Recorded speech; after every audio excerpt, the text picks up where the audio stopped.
Good afternoon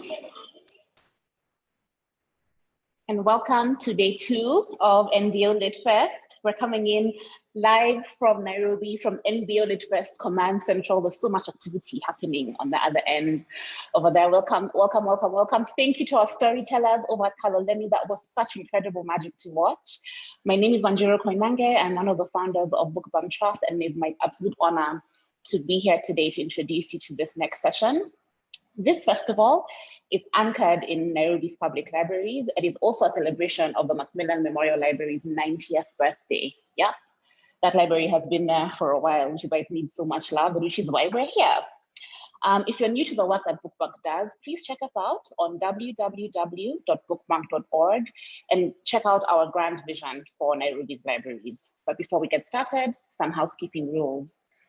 This is a pre-recorded session. Juggling time zones for a virtual festival is a very difficult thing. So some sessions are going to be pre-recorded like this one. However, Njane Mugambi will be coming back at the end of the session for Q&A. So please use the Q&A button on your screens to ask your questions.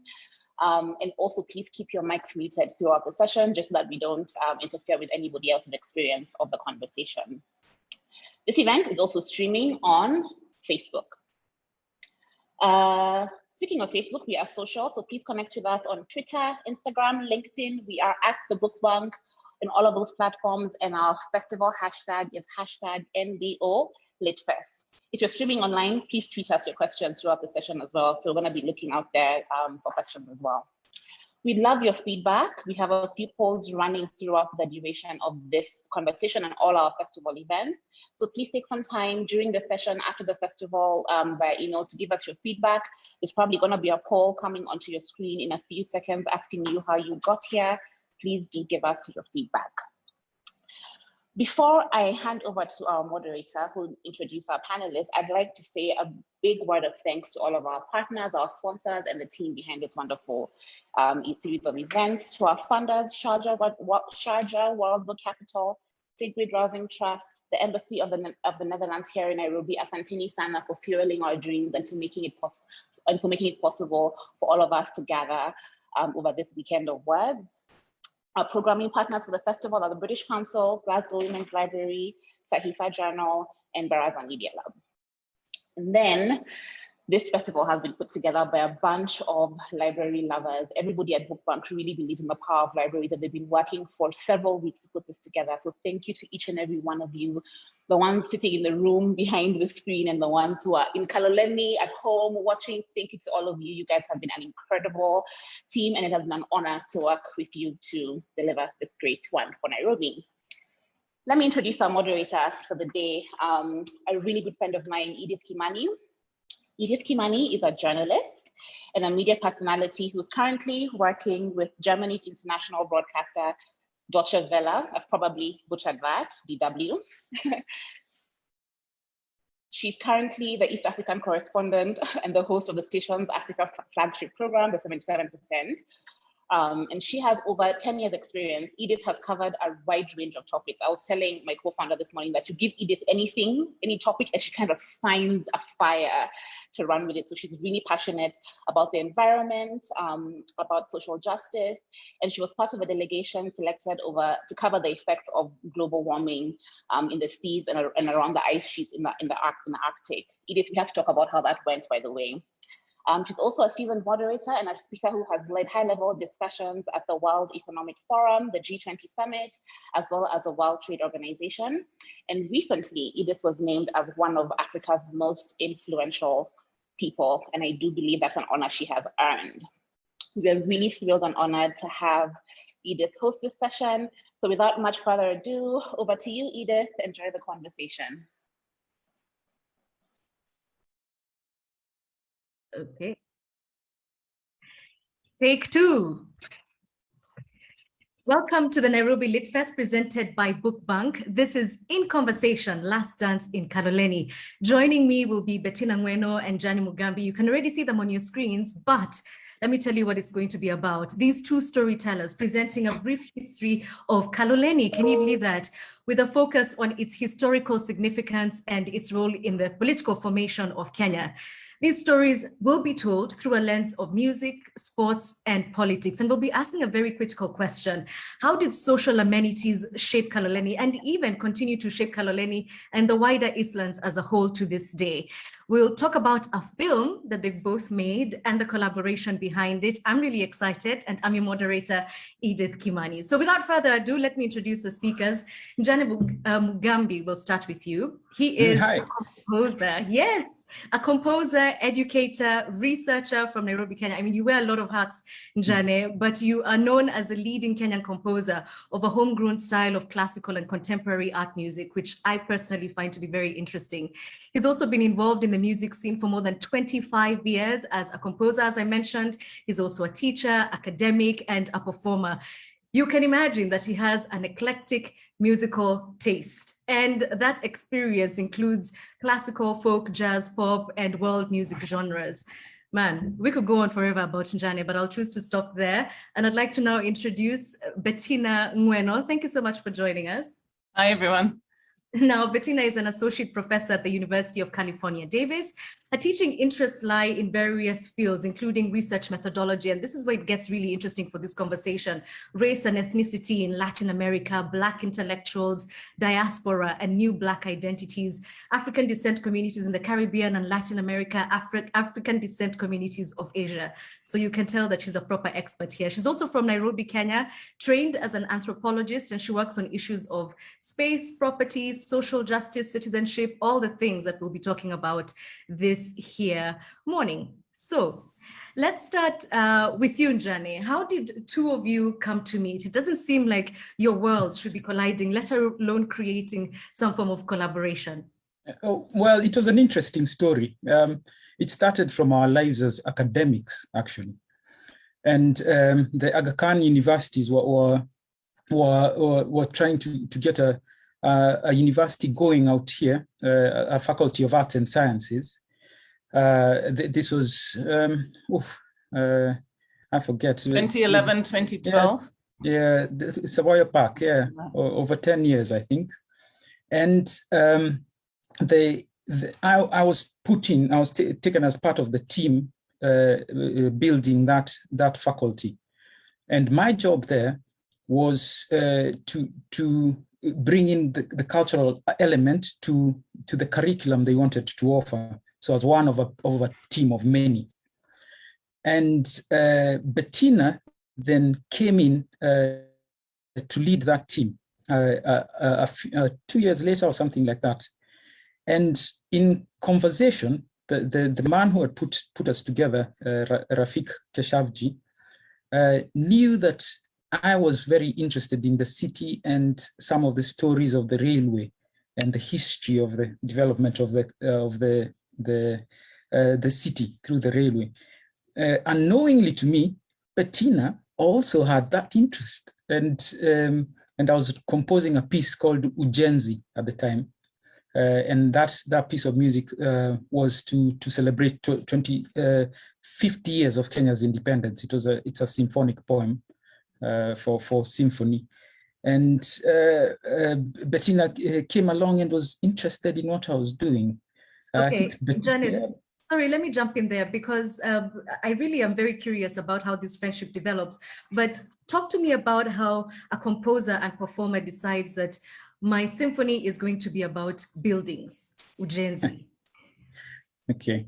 The Ujenzi is a juxtaposition. A juxtaposition is when you have two things going at the same time, almost parallel, or you're putting two ideas together.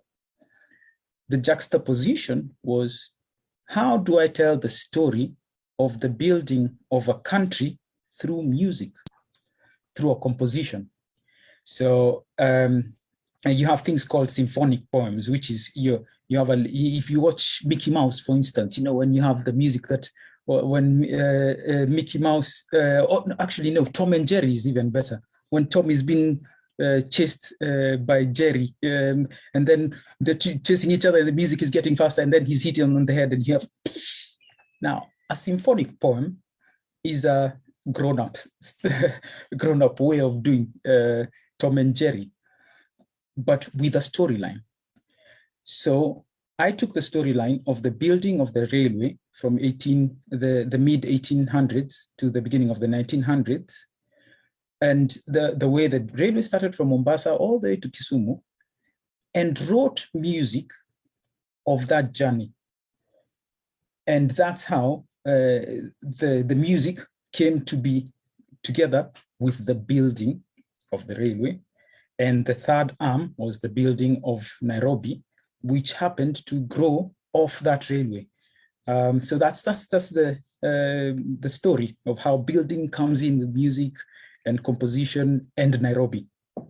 Okay, well, I think it's no dice here how with anthropology you're able to have buildings and railways. But Bettina, I wanted to come to you because Njane already alluded to this, that Eastlands, as we know it, Eastlands area, founded in 1899 by colonial authorities. I find that to be a bit troubling, founded as though it wasn't already here, but of course it was in British East Africa as a rail depot on the Uganda Railway. How did this become fascinating for you? Why this particular piece of infrastructure? So again, as Njane was saying, the railways is very central to that, because actually the history of Nairobi is the history of the railways. It's or should I say it's part of the history of the railways. And in particular, it becomes interesting to me for two reasons. The reason that Njane and I got together had to do with the fact that I was interested in making a story about a certain kind of music and people who participated in the dance and music scene in Nairobi in the 1950s.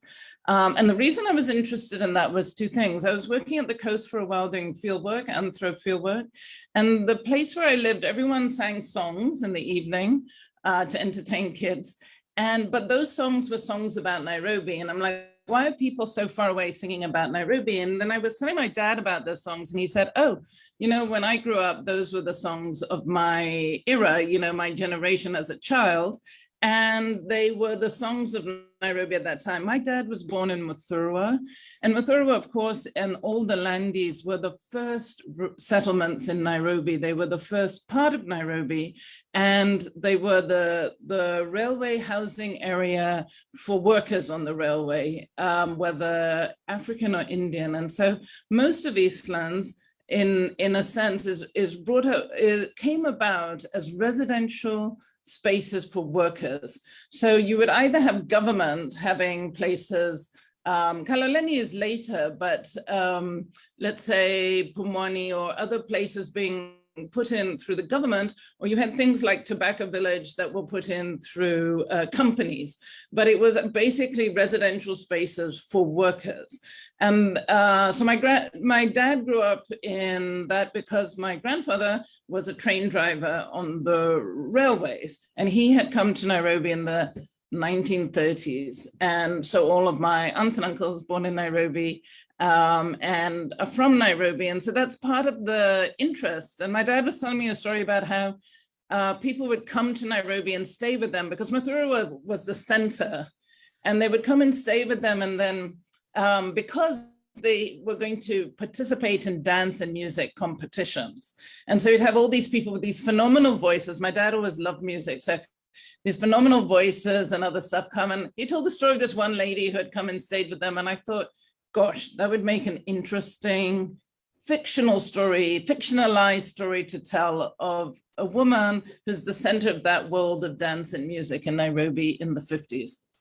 Okay, we're going to get to the preview of that film in just a little while. I'm already so titillated. But before we go ahead, Bettina, tell me how this story that begins from a place of darkness and segregation, right? Because Black people weren't allowed to live elsewhere. These were the lowlands, these were the places that nobody wanted, and yet they were able to find joy and music and dance. How does that happen? Well, it happens because we bring everything with us, and every place you go to, you transform it. right? So just because something is intended to be one way, so the housing, for instance, in Eastlands in general, were barrack-style housing for the residential estates. And they're residential estates of African and Indians, because both were in residential estates at the time. But they were, they were meant to be barrack housing for men, single men working, and you had 2 people to a room, whatever. And then slowly people transformed that. They sent their children to Nairobi, they brought their wives, they extended who was there. My dad grew up with 7 brothers and sisters in a 10 by 10 foot room in Mathura, right? So they wasn't built for families, but they brought in families and made families. And so after the First World War, in Britain and across the British colonies, they put together what they called social halls near any residential estates to sort of occupy soldiers who had returned from the war. And this is how the buildings of the social halls in Pumwani, and Pumwani is really important because Pumwani means a resting place, and it was very much associated with soldiers returning from the war, right? And so those were to occupy people in something else, because otherwise soldiers returning from war can be a problem to governance. And so then people took that, they had sports like boxing across the British colonies and in Britain. They had films and music and things, but people took that and made it their own. So they took that and produced other kinds of uses for it.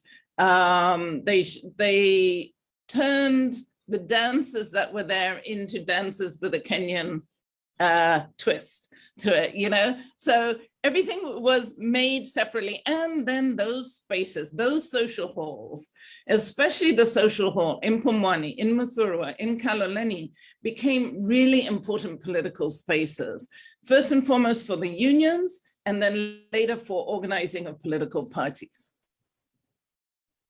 Okay, before we get into politics, because we've really been focused on music, I think it's only fair that we introduce a preview of the film. Njane, do you want to give us a little background? I know we've been talking about it, but we don't mind hearing a bit more from you. Yeah. I just want to pick up on something that Bettina said, to do with people moving into the city.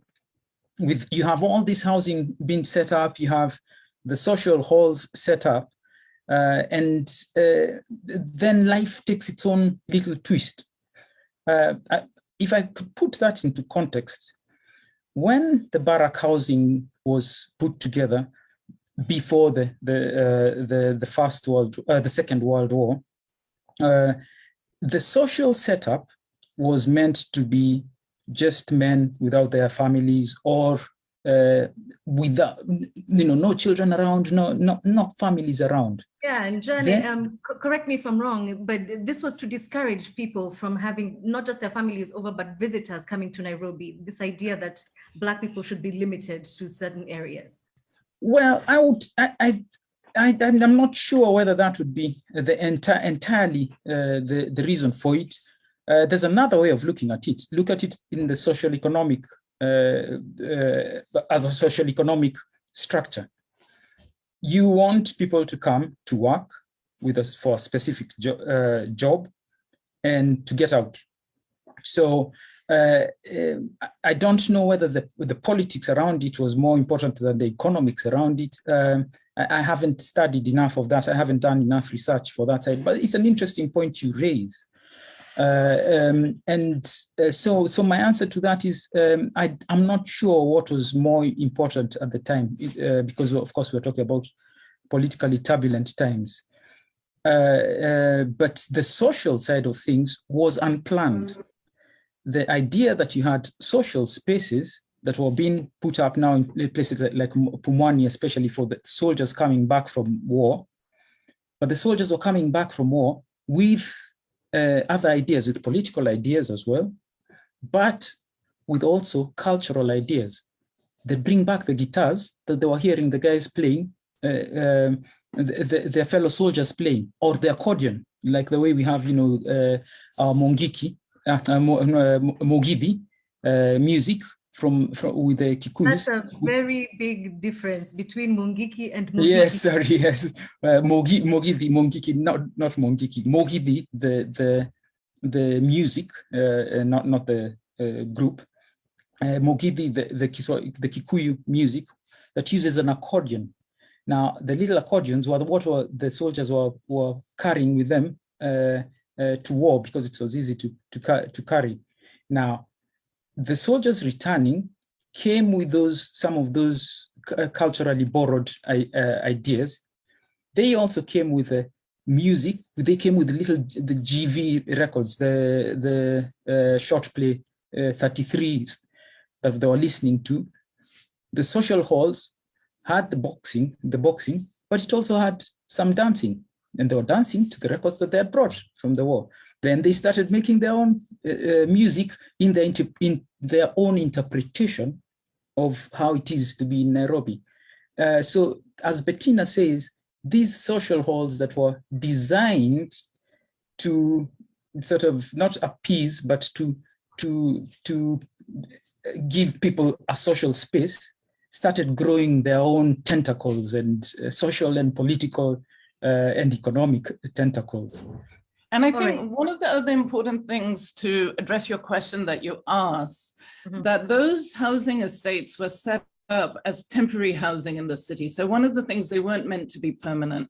That's why they were barrack style housing. But by the time Kaloleni is built, because Kaloleni is built in 48, so it's post-war, it's also coming up, there's a lot of civil unrest in the countryside, etc. And so it becomes a space that was built for families. It's the first housing, what were called African residential estates, that is actually built for families. And then because of that, it becomes a very important change in the policy and the sort of way of imagining the spaces in Nairobi. Okay, because both of you have done a poor job of introducing this preview, please, ladies and gentlemen, let's have a look at the trailer to this film.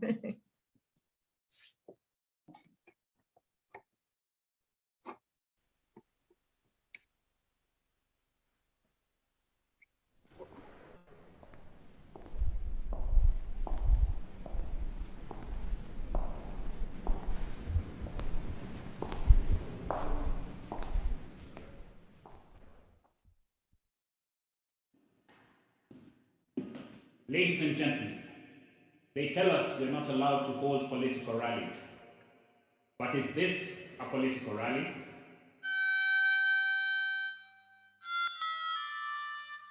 This is why I have come to dance. Ladies and gentlemen, they tell us we must wait.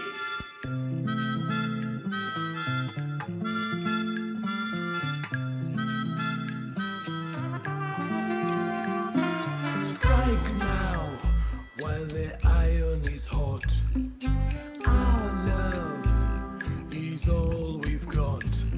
How do we make a step in the right direction? How do we get to this crazy destination?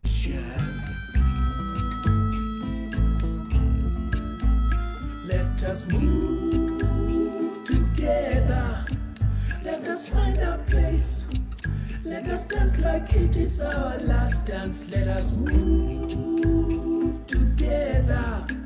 Let us find a place. Let us dance like it is our last dance. Songea, songea, songea, songea, songea, songea, songea. What time is it now?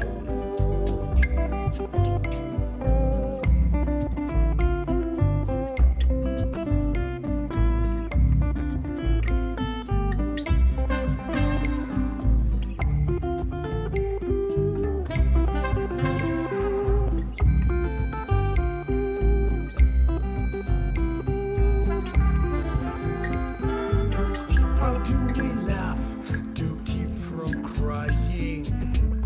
How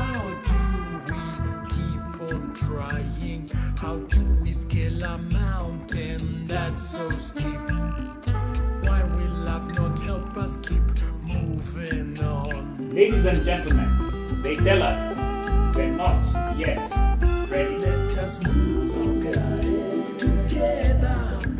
Let us find a place. Let us dance like it is our last dance. Let us move together. Let us find a place.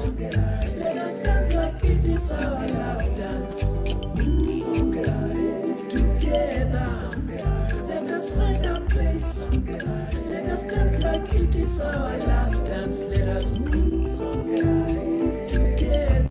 Is now the time? Let us find a place. Let us dance like it is our last dance.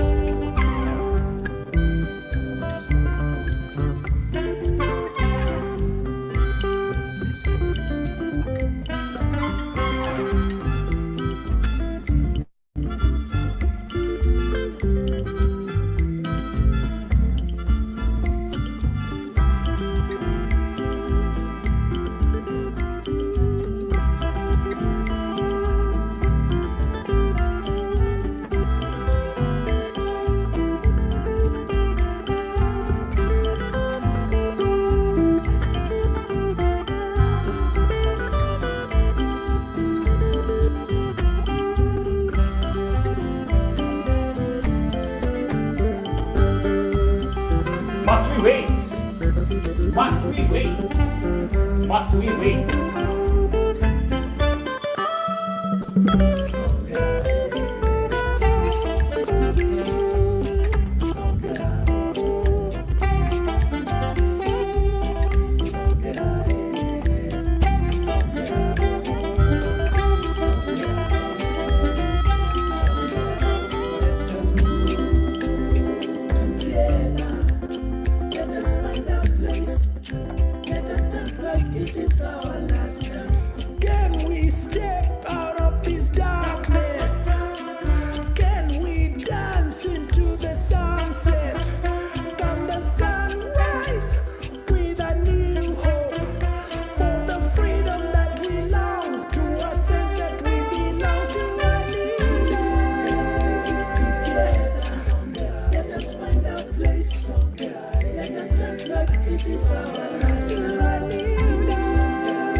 Time is now.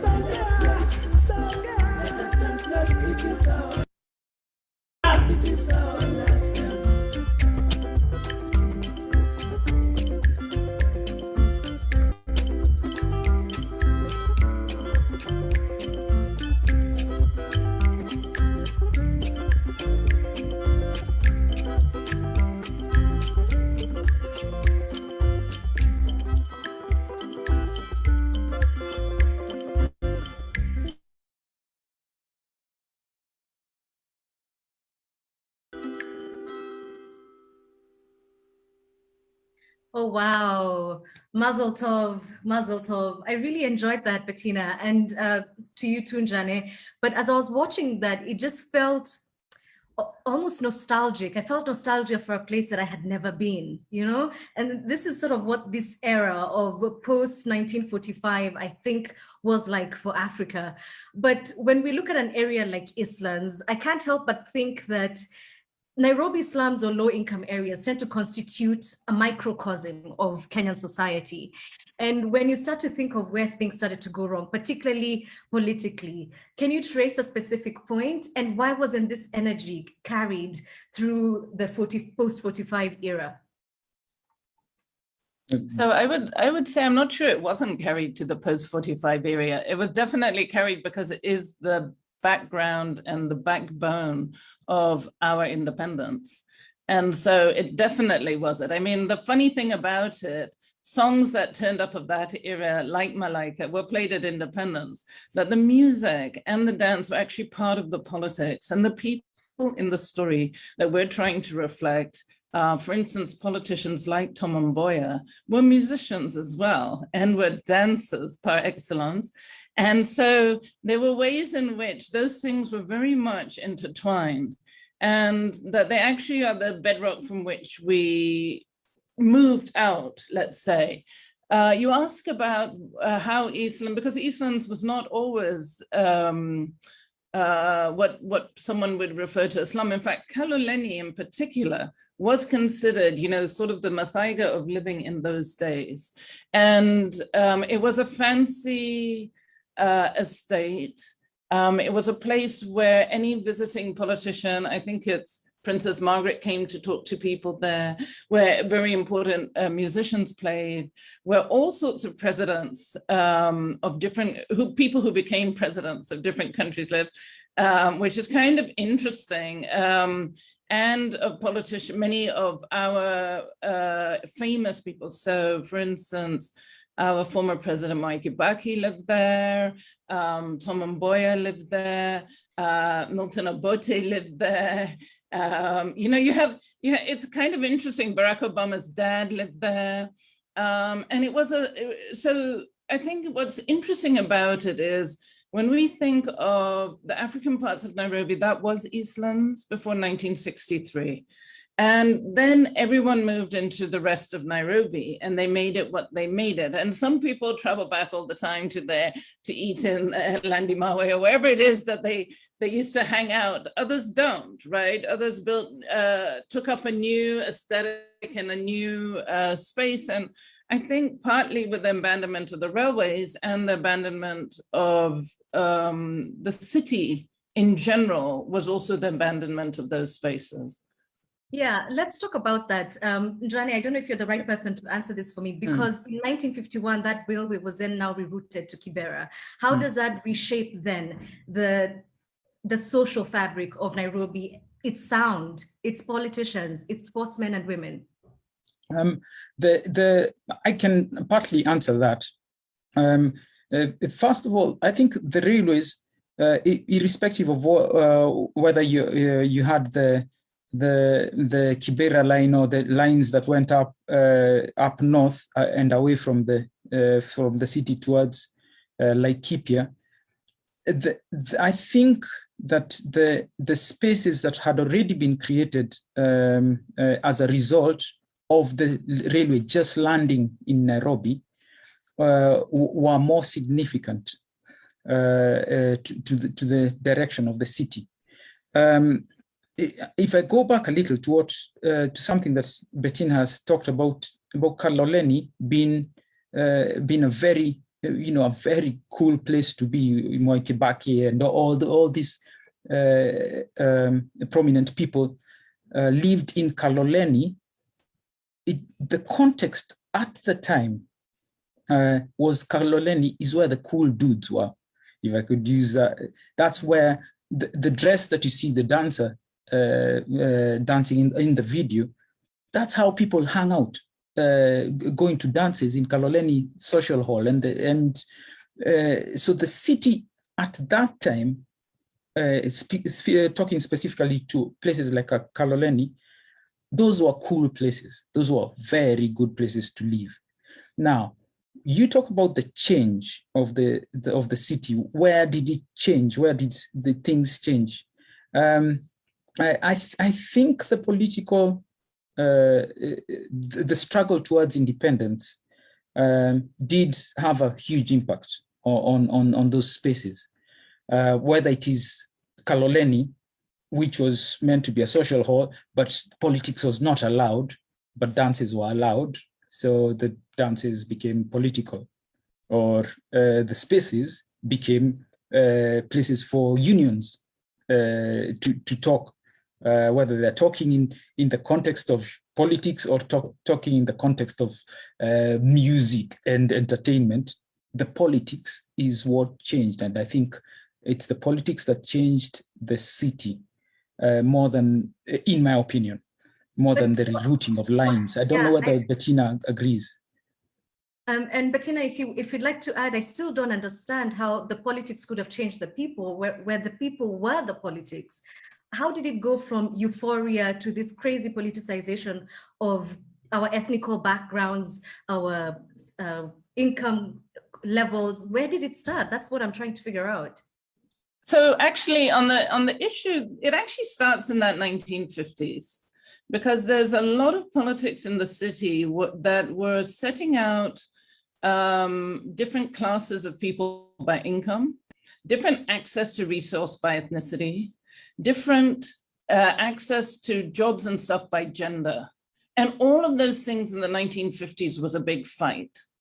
And it's structured through the structures of government, some of which were undone after independence, some of which were maintained. But you sort of begin to have an educated class, and Kaloleni was that space of an educated class. So the real difference between a place like Muthurwa and Kaloleni, besides the fact that one was railways and one were mainly city council workers, was the education, and whether people were doing skilled non-manual labor or skilled manual labor, right? So both were skilled labor, but they were very different. So that then Kaloleni starts to rise as a place of middle class and upper class kind of aspect to it. And thus the people we're talking about are the ones who become famous, and they're coming from Kaloleni, right? But that class distinction begins in the 1950s. And it had to do with awarding also of tenders for license of trading.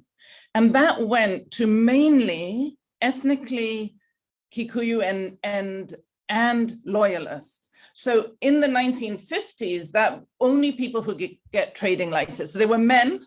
Men is very important because women literally went to war with the city about this, because women were trading on the streets and they were told they couldn't trade, and they fought the police physically, violently, in order to be able to trade. So a bunch of things started in the city. We're talking about the city. There were also politics of the countryside, right? The other thing that's happening in the 50s is that the politics of independence becomes city-based.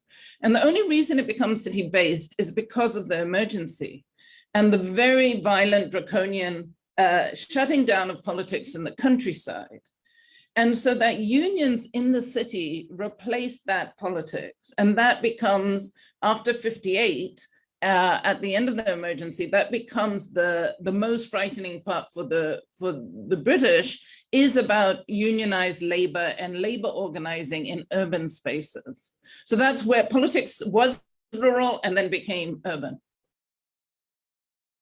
And I'm wondering if this is around the same time, or do we need to fast forward a little bit to where sort of patronage becomes conflated with protection, or protection and patronage? Because the politics up to that point in the 50s, as you're describing, Bettina, seem to be very sensible and civilized. How do we get Mungikis? How do we get Jeshi la Embakasi? How do we get all these gangs that now are infesting these beautiful areas of our country? I don't know which one of you wants to take on that question. Bettina, do you want to have a go, or shall I start? Njane, you can begin. Okay. Let's go back to the politics, and there's something that Bettina alluded to but did not mention, which was land ownership as well. Now, in the context of the city, if we go back to where the haves and have-nots in the 50s now becomes based on the education levels. So that becomes one social strata. Another social strata becomes who owns the land and who doesn't own land. So there was, for instance, many women who owned land or owned parcels in Nairobi. If I'm right, Bettina could correct me. I think Majengo was one of these areas, and I think Kangemi as well. Shaurimoyo. Then Shaurimoyo. These were areas that including women owned the land. At some point, the people started getting disenfranchised, whether it was as a result of the politics of independence. Remember, the politics of independence had things like restricted movement, the Kipande system. You're not allowed to go from here to there.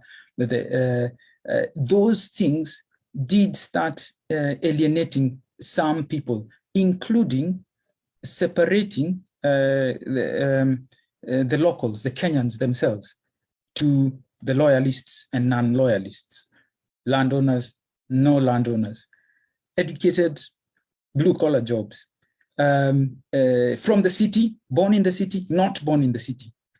All these, when you talk about where did the fragmentation begin, we can go back all the way to there, and then look at the strands of where the fragmentation started. I don't know whether Bettina can add to that. Yeah, I can add. Yeah, and sorry, Bettina, before you add to that, I also have a follow-up question based on what Njane has asked, but perhaps you can take this one. What happened and what was the role of the spaces that had been established before this fragmentization began? Because I'm thinking the Macmillan Lending Library was there. We were talking about the Kaloleni Center. What were people using these spaces for? So people were using them for all sorts of things. But I think one of the things, if we think about somewhat of fragmentation, there are structures that were set up in the city. I think we should think about Nairobi first and foremost as actually differently fragmented than the rest of the country. Since you have people from all over the country in it, it is actually less ethnically based politics, are less in Nairobi than anywhere else. It is less likely to be patronaged, funnily enough, in an overall sense than the rest of the country. And it's less like, it has a younger population. It has a more educated population, etc. So Nairobi's kind of interesting with politics because it's not as predictable. And it still remains that. And I think some of the ways in which people became neighborhoods produced that. You know, it became something beyond just, I'm not just here with my ethnic contemporaries, I'm actually have all sorts of different people who I'm living with and growing up with. And then that neighborhood becomes important. But I think there's a moment in the, with the economic downturn in the early 90s and post that time, that Nairobi becomes abandoned by the state. And the neoliberal policies that turn up later favor those who are wealthy alone. And so that you end up with this sort of real abandonment of certain areas. And, you know, people moved out of Kaloleni to Muthaiga. So then, okay, that becomes the place that is looked after because that's where the wealthy and the powerful live. So I think that's an interesting sort of way the structuring worked. And also who owned land was very important because this idea of temporary workers in a city meant you were not allowed to own land in the city. And then at independence, there was this movement of Africanization. So there was this idea, let's replace all the sort of positions and opportunities held by British people with local people. But those were awarded through a patronage system, generally. Not always, but they became, so land in the city became a part of patronage, you know, and allowing people to live on public land, even if it wasn't theirs, became a part of patronage, super important in places like Kibera. And politicians use that over and over again, as opposed to arguing for land for the poor or housing for the poor or something like that. So I think those are some of the changes in the politics. And then I think we also tend to be people who pretend Nairobi started when we arrived there. And so we don't think anybody else, whether we were born or we turned up in our 20s, you know, we don't think anyone else ever existed. How can you be an old person and you're from Nairobi? There's no such thing. Old people in the countryside. So I guess that makes us not really think historically. And some of these places, we don't know anything about them unless you grew up there. And I think that's the other thing. And that's what I love about, you know, the use of these spaces. So they went from, and I think the libraries are interesting because I know that Macmillan Library, I used it all the time as a child, all the time. We went every single week to the library. My sis got 6 books, I got 1. You could see who was a clever person in the house. And, you know, we went all the time, but there were always people in it. All the way through university, there were people studying there. You could do research in all of the massive collection of newspapers that it had, in all the old books, etc. And I'm sure all of the Macmillan libraries, different ones, had that possibility. A lot of the social halls today are still used for sports, often as gyms, mainly towards men's sports, but not totally. Sometimes as dance places, very often used as churches. So that's been the big replacement of some of these other kinds of activities, leisure with a sort of religious use. Wow, I really enjoyed that. I actually got lost for a second. I thought I was in a lecture. So Njane, we're running out of time, but not before I ask you, if what Bettina is telling us is correct, that Eastlands is telling us who we were as Nairobi and why we are the way we are, what does the sound of Eastlands right now tell us about the state of the country and perhaps even the future? That's a fantastic question. The sound of Eastlands today tells us the same thing the sound of Eastlands in 1950 was telling us, which is a social commentary on what was happening at the time. Fundi Konde, when he sang Majengo Sitarudi Tena, I'll not go back to Majengo, he was actually making a social commentary on the girl or the love that was lost. He lost in this other cool hangout that was a bit rough, but it was cool, in Majengo. When in the 90s, Kalamashaka say Dandora talk about D, D ni kuzi, with when Kalamashaka were doing all those big hits with their rap. They were talking about Dandora with the space as it is, with the difficulties that were there at the time.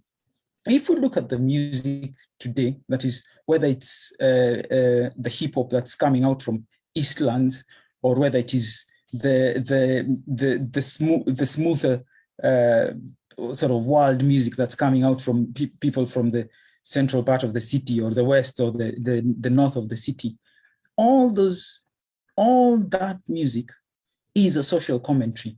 The reason I'm answering the question this way is that the role of music really doesn't change, but it is more important to look at what the music is telling us about those spaces. I don't know whether that answers your question or throws out some more questions, but no, it most definitely does answer it and also throws more questions. Unfortunately, we don't have time. So I'll close with Bettina.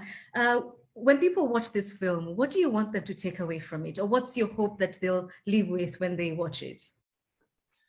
Thank you for that question. So what people saw was a teaser, and we're trying to make a feature film for it. And what we actually want is people to have a takeaway about the sort of feel, the sound, the taste almost of Nairobi at a certain moment. And both the aspirations of what could have been, but didn't necessarily turn out that way, but saying everyone can have a dream, and those dreams are built in art, in music, in dance, in politics, in social life, and they're built with the community in which you're in, and they're possible to be massive. And so we wanted people to take away both the history side, but also that sort of looking towards the future for new possibilities. Oh, couldn't think of a better place to wrap. I'm so glad we've ended on a positive note, because it looked quite gloomy there in the middle. I'd like to thank you both for your time. And to those of you who are watching us from Nairobi, it is the future. We had to record this so that Bettina could participate, but we might have some time for a Q&A. So please don't go too far. If you don't see us back, it's because there wasn't time, but we might be back. So stay tuned, and thank you for watching.